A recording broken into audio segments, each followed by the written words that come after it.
Alright,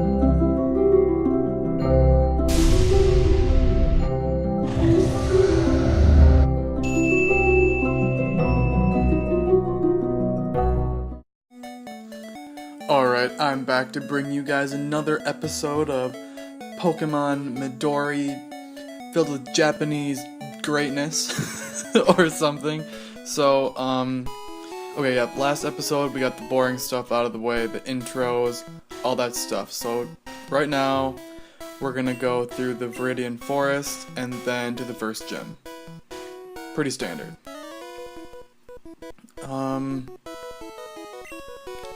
Let's see. Oh, an interesting thing about the Viridian Forest in this version of the game is I've experienced an extremely low wild encounter rate. I don't know if that is on purpose or I'm not sure, because I'm sure we can all relate to, you know, at the end of the Viridian Forest there's all those, you know, up and down patches of grass, and you feel like you get stuck every few steps. Well, for whatever reason, in this version, you just don't. I don't know if it's just me, but I mean, if you have any insight on this, weigh in on it if you've played, because it is really interesting. I actually, in the beginning of this episode, was gonna try to train up a little bit, and just couldn't, because I couldn't get any encounters, so, yeah, so with these fights, just because it's just such a low level and it's really, really boring, I'm actually gonna, you know, put these fights into speedy overdrive just so we can get through this. I obviously won't do that for the fights later in the game, because, you know, that's just not, that'd be stupid, so, yeah, especially for, like, this stuff right now, no. This would be a 25-minute long video just trying to get to the first gym. So, yeah, that's the encounter rate is the only thing I can think of that's different. And we have an antidote. Beefing up on that Japanese vocabulary. I'm trying to learn all this stuff as early as possible so that when it gets down to, like, crunch time, I need to be able to move quickly. I don't want to be, you know, Googling what is going on here. So, let's see. So, this patch of grass is a waste of time. It actually has lower level Pokemon than in the forest, so don't bother with that. And here we are.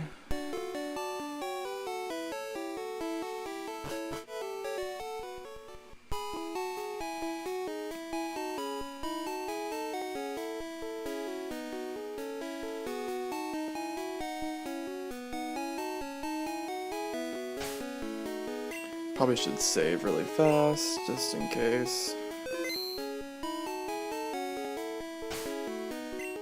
Oops.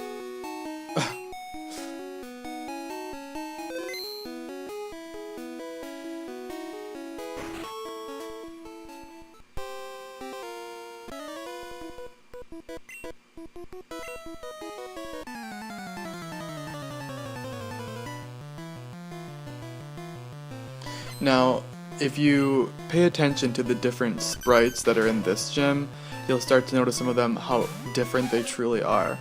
Like, okay, Diglett, that's pretty standard, that's pretty, you know, it's fine. But, I'm trying to think, oh no, we won't say that to the next gym. I almost spoiled something. Never mind. But, just from now on, in my walkthrough, start watching the sprites, because you'll be like, what the is that? I could think of a few that I'm gonna have to do a little special, you know, picture insert in my video, because it's so bad.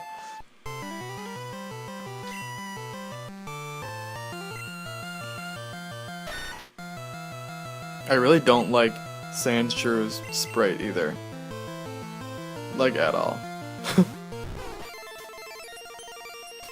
Speed this up a little bit. Also, the reason I'm just tackling this gym right away is because I'm just showing everyone that you can do the first gym without having any special moves. You don't need Vine Whip, you don't need Bubble, you don't need... It's great to have it, but you definitely don't need it.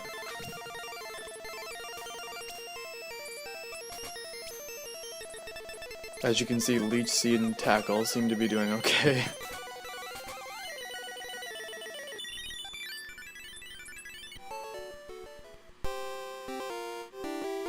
Heal quick. Alright. So, okay, before we go into this, we need to talk about something. I'm gonna save really quick. Oops. What am I doing? Okay. Okay, so we actually need to talk about Nidoran for just a second. Now, okay, here are the stats.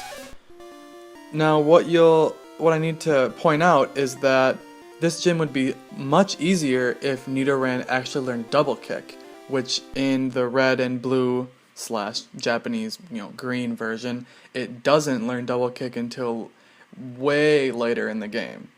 But it makes up for it when Nidoqueen has this huge TM move pool. So, it's kind of a 50-50 thing. Like, it would be so much nicer to have Double Kick so early in the game, like many of us are used to having, but it's definitely worth it to stick with it and fully evolve it because it has such a diverse move pool. You could have Surf, Fire Blast, and Thunderbolt all on a Nidoqueen. Oh, and Earthquake. So to me, it's worth it anyway.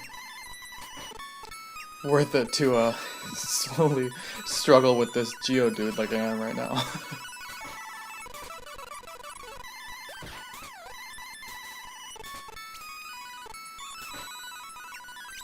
Yeah, I guess going back to that, that's the one thing that I really dislike, is that between red and blue and green and yellow, like, there are many different situations where moves are either pushed way farther back or pulled way farther ahead in the learn set. It's weird. I just wonder, what goes into those choices. Because not like, for example, Double Kick is a world's strongest move.